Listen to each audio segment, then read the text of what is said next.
But as we take this break, it's the China story which doesn't seem to be convincing investors, which brings us to the bigger question. Will FIIs chart their return back to India soon? What do some of the market honchos have to say, the likes of Jim Rogers, Mark Mobius, Sandeep Tandon and Nilesh Shah? Well, listen in and find out. China's move is actually going to help India because more and more investors will be forced to buy emerging markets index. And that means India, not only China, but India.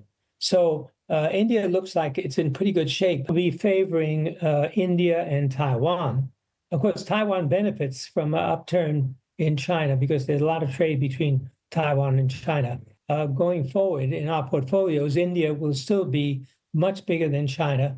Of course, we continue to look at China. We've looked at China even before this upturn, but we find that there are more bargains, more opportunities in India at this stage. India has been very strong. It's been making all-time highs, which is great for India. In my view, for the first time in my investing career, New Delhi wants people to succeed and they want people to make money. That is great for India, and it's a major change. So in my view, India is a good place to invest now. I sold too soon. If it goes down, I hope to buy back.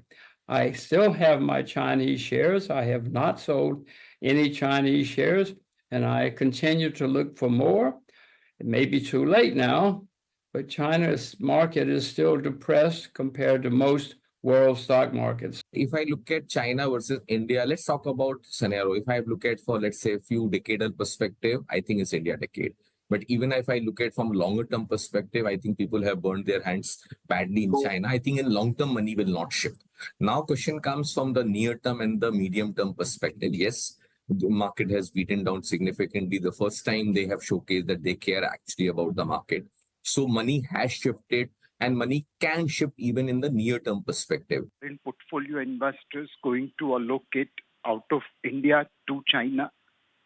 And at the same time, they'll have to keep in mind that now with both the engine firing in MSCI Emerging Market Index, which is China and India, almost contributing little under half of the index, will more flow come to MSCI Emerging Market Index?